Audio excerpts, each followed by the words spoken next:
Hey, welcome back to our series on Facebook, LeetCode interview questions. We're going through the most frequently asked questions on LeetCode in the past 6 months. So, yeah, let's go ahead and get a leg up on the competition.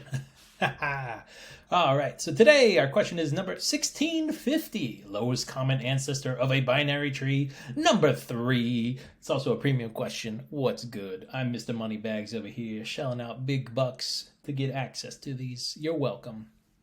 So given two nodes of a binary tree, P and Q return their lowest common ancestor, LCA. Each node will have a reference to its parent's node. So this is a interesting one because we're not given the parent node to begin with. We are just given P and Q and their reference to their children and their parent. So it's a pretty cool trick. So yeah. Yeah, so basically what we'll have is the value, the left, the right, and the parent. So pretty fun stuff. So basically we're given a tree like this, and we're looking for 5 and 1. So we have our 5 here and our 1 here. So we want to get their lowest common ancestor, which would be this 3 here. They both share this 3. So 1 has a 3 parent and 5 has a 3 parent. Okay, pretty straightforward. We're not going to learn much from example 1. All right, let's move on to example 2. Here we're looking for a 5, this one here, and this 4. And their answer is actually this 5 here. So this is the interesting thing. How do we get that? What we want to do is make sure that our nodes are the same depth to begin with. So here this was easy. We both know that they have to move up to get to each other because they're the same level. That means they are different branches, more or less. So this 5 is on the left branch and this one is on the right branch. We know that because they are depth 1. And if they are depth 1 and they're different values, if they have the same depth, if they have the same depth but are different nodes, that means they're in different branches.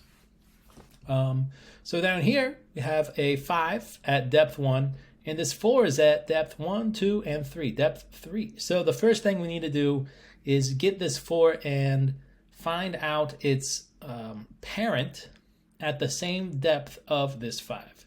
So we move up 1, and then we move 1, and then again we check to see if they're the same. And yes, 5 would be the lowest common ancestor.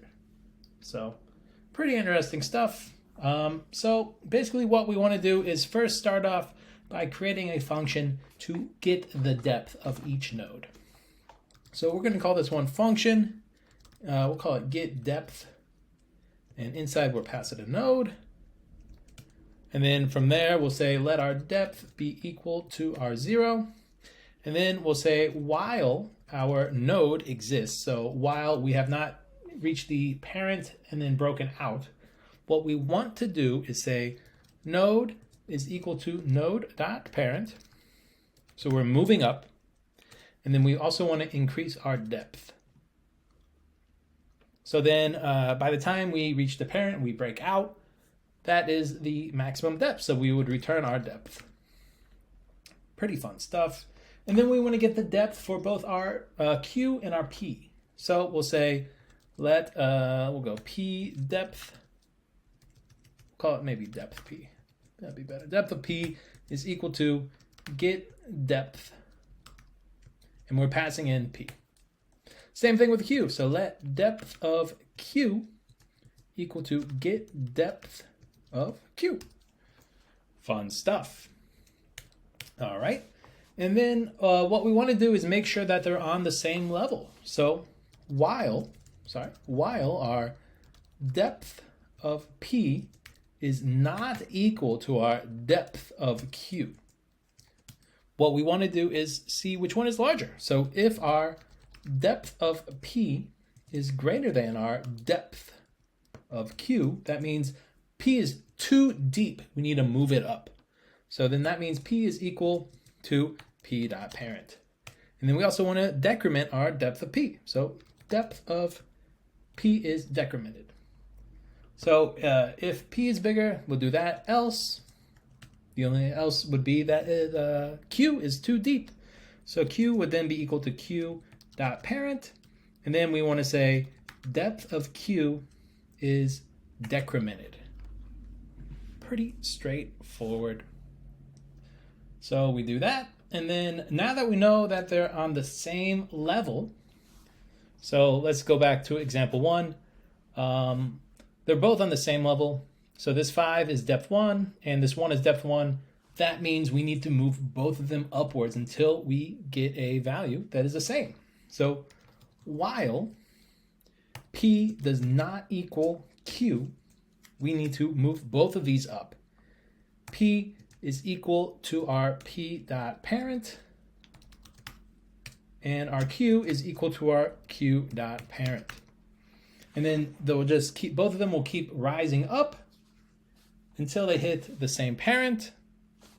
And then at that point, so 5 moves up to 3, 1 moves up to 3. They are now the same. P is equal to Q, so what we want to do is either return P or Q. They're the same node, it doesn't matter.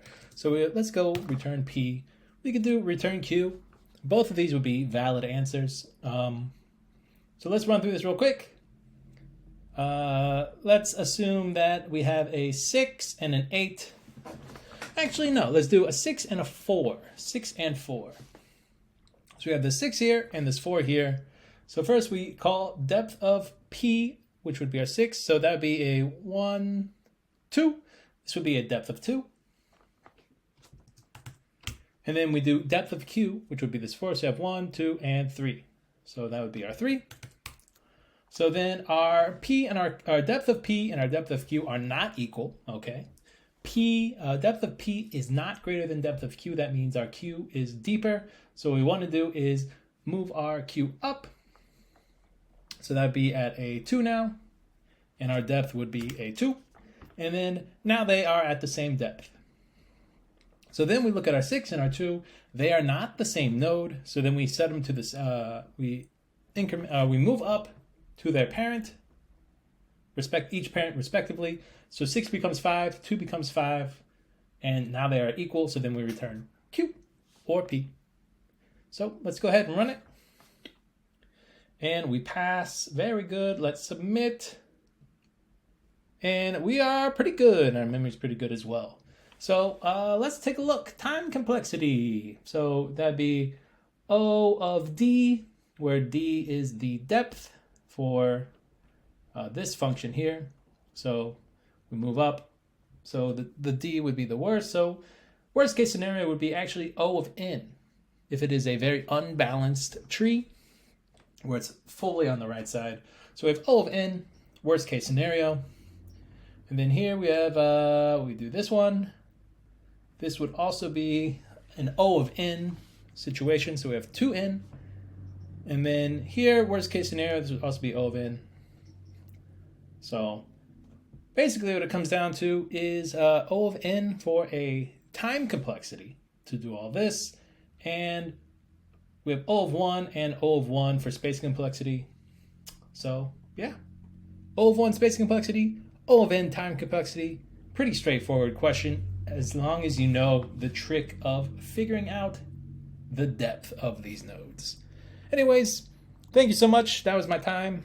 I hope you learned a bit. And if you have any questions, put them below. Like and subscribe. Hit that bell button.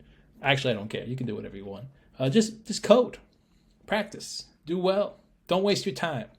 Have a great day.